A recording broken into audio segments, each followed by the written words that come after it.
Mga kapuso, nawalan ng supply ng kuryente ang ilang bayan sa Isabela dahil sa epekto ng Bagyong Paulo.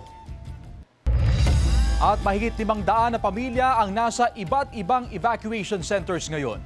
Mula sa probinsya ng Isabela, makibalita tayo live kay Jasmine Gabriel Galban. Jasmine? Chris, malakas na buhos ng ulan at malakas na hangin ang naranasan sa probinsya ng Isabela matapos manalasa ang Bagyong Paulo kaninang umaga. Alas 9 ng umaga nang maglandfall sa Dinapigi, Isabela ang Bagyong Paulo. Malakas ang buhos ng ulan. Tila sumasayaw ang mga punong kahoy sa lakas ng hangin. Ganito rin ang sitwasyon sa Divilacan, Isabela. Bandang alas 10 naman ng umaga nang maranasan ng malakas na hangin na sinabayan pa ng malakas na buhos ng ulan sa Itiagi, Isabela. Halos mahulog ng signage ng isang electric cooperative. Nabawal din ang punong kahoy na ito. Sunod-sunod din nilikas ang mga residente sa Barangay Kabugao. Meron pa po tayong mga residente doon sa may mababang lugar. At kung tumaas po yung tubig, ma'am, is pwede po namin silang pilitin at dadalhin dito. Kabilang sa mga nasa evacuation center, si Myra. Kasama niya ang kanyang 2 taong gulang na anak. Nangangamba siyang mabagsakan ng mga punong kahoy ang kanilang bahay. Wala po, malakas po yung hangin kanina. Kaya kayo lumikas na? Opo.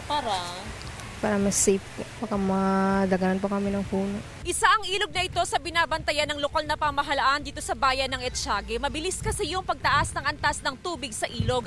At kapag umapaw na yung tubig dito mismo sa tulay, ay babahain na ang ilan sa mga barangay dito sa bayan. Alas 2 kaninang hapon ay unti-unti nang bumuti ang lagay ng panahon. Pero magpapatuloy raw ang paglikas sa mga residente dahil sa banta ng mga pagbaha ayon sa Itiagi MDRRMO. Patuloy pa rin namin minomonitor yung aming mga major bridges at saka yung mga major roads para maabisuhan din namin yung mga kabaranggayan if possible pa. Nawala ng supply ng kuryente ang ilang bayan sa Isabela. Aabot naman sa mahigit 500 pamilya ang inilikas sa mga evacuation center. Karamihan sa mga inilikas ay mula sa mga coastal municipality. Meron po tayong mula po sa may coastal towns, ang Divilacan, Maconacon, Dinapigi. At meron po tayong isa na bayan na naglikas na rin sa mainland, sa Etiago, Isabela.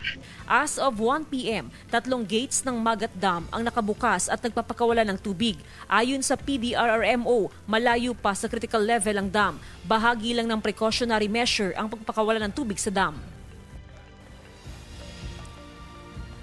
Chris, sa mga oras nga na ito ay panaka-naka na lamang yung pag-uulan na nararanasan dito sa bayan ng Etiagi sa probinsya ng Isabela. Ang pinaka-concern ng mga residente, ganun din ng lokal na pamahalaan, ay ang mabilis na pagtaas ng antas ng tubig sa mga river system. Gaya na lamang, Chris, dito nga sa aming kinaroroonan na kanina lamang ay nasa 1.5 meter lamang yung antas ng ilog. Pero sa ngayon, nasa 1 oras pa lamang nakalipas ay halos nasa 3 metro na at halos malampasan na yung marker mismo na nasa may ilog. Sa ngayon, Chris, hindi na rin possible sa mga motorista ang karamihan sa mga overflow bridge sa bayan ng Etiagi. Tuloy-tuloy din ang ginagawang paglilikas sa mga residente na nakatira sa mga low-lying areas. Chris?